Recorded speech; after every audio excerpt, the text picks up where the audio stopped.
Rob Mac.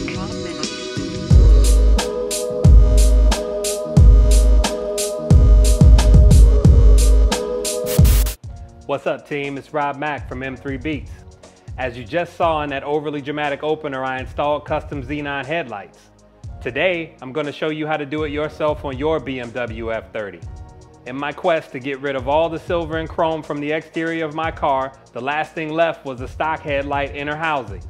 But instead of just sending them out to get the insides painted, I let the folks over at BayOptiks install all the bells and whistles in the brand new Xenon units. We got black satin housings, upgraded 6K angel eyes, switchback eyebrows, RGB demon eyes, upgraded projectors, and my favorite part, the blue and white half-X option. I checked every box on the site except the carbon fiber, ironically. Even I have limits, and I felt like the carbon fiber housings would have been over the top for my build. But enough yakking, let's get into the install. With this video and the tools listed below, this installation should take you about 2 hours and is a moderate difficulty level, although there are a couple of bolts that can be a major pain in the ass. Preparation. The first thing you want to do is jack your car up and then get it on jack stands.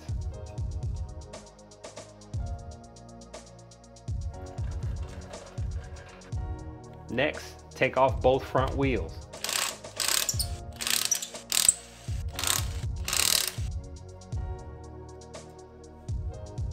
Next, you'll need to remove the front fender liners. They're held in by 10 8mm bolts on each side. Once you've taken out all the bolts, carefully remove each fender liner.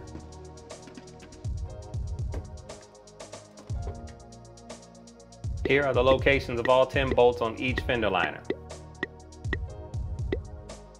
Front bumper removal. First, remove the weather strip from the front bumper to expose T25 and T35 bolts that hold the top part of the bumper in place. Next, you'll need to remove a series of 8mm bolts holding in the bottom of the front bumper into the belly pan. There are 2 long 8mm bolts holding the bumper into the top of the fender. Remove them on each side, and then you should be able to carefully remove the bumper. If you have headlight washers and fog lights, you'll need to disconnect those at this point as well. Headlight removal. Start with the 10mm bolt at the top of the headlight from inside the fender well. Next, remove the 2 torque bolts from the bottom.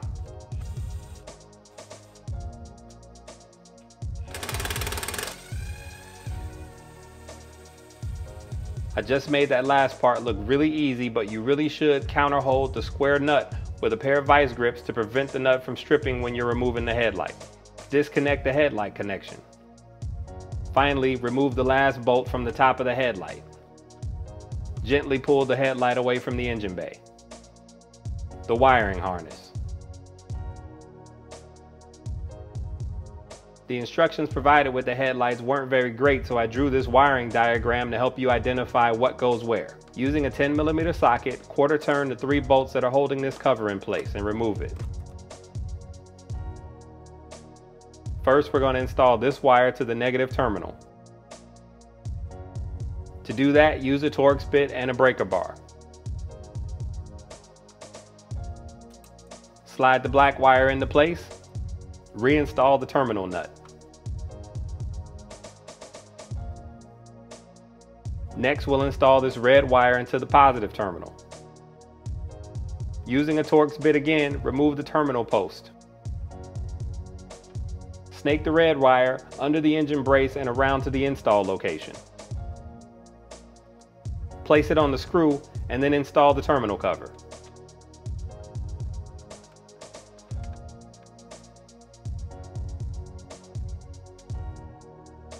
Next, we'll install this fuse tap into the fuse box. Remove the fuse box cover. There should be an empty slot second from the bottom left. However, I had to shave down some of the rubber material on the fuse to get it to lock into place. Reinstall the cover. The black relay harness and red inline fuse don't do anything, but you'll have an excess of wire, so just gather everything together with zip ties and then tape them into a bundle. Reinstall the cover that you took off earlier.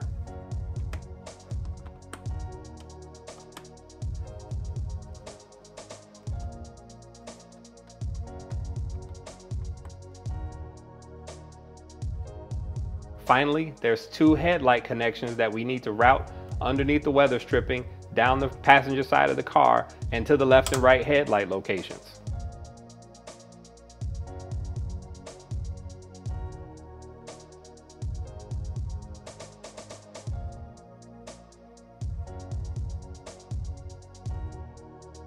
Now that we've got the wiring harness installed and we've got the headlight units out of the car, we need to transplant some hardware from the stock headlights into the custom headlights. Remove the headlight driver module. Remove the cornering bulb socket.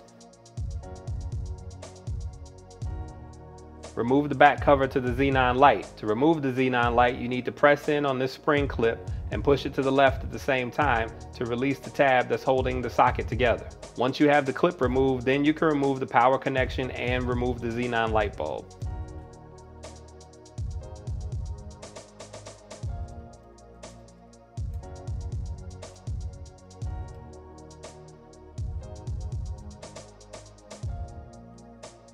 There are 3 screws holding in the Xenon control unit.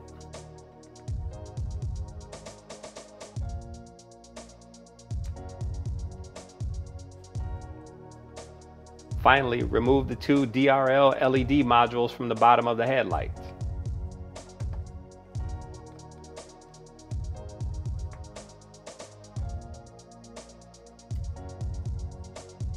These are held in by 2 screws and have a single wire connection on the inside. You just pull it out.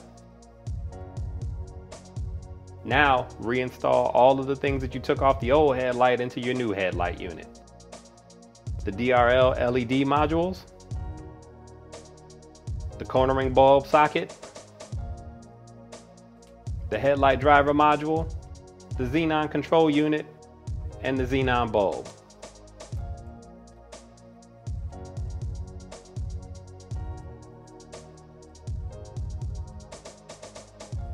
Now that you've got all the hardware in place, you reinstall the headlights the same way that you took them out. Those long connections that you ran from the wiring harness are self-explanatory and plug into the back of the new headlights. I removed the plastic film so that I could do a quick test of the headlights. Test to make sure everything is working before reassembling the car.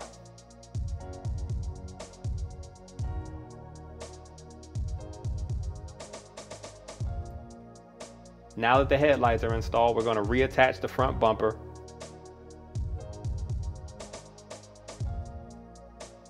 Don't forget to reconnect your headlight washers and fog lamps.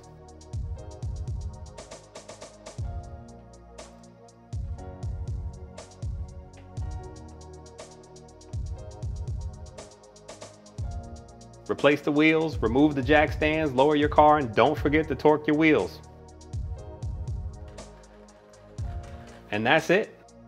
Thanks for watching the video. If you found it helpful, please consider hitting the like button, leaving a comment, and subscribing to the channel.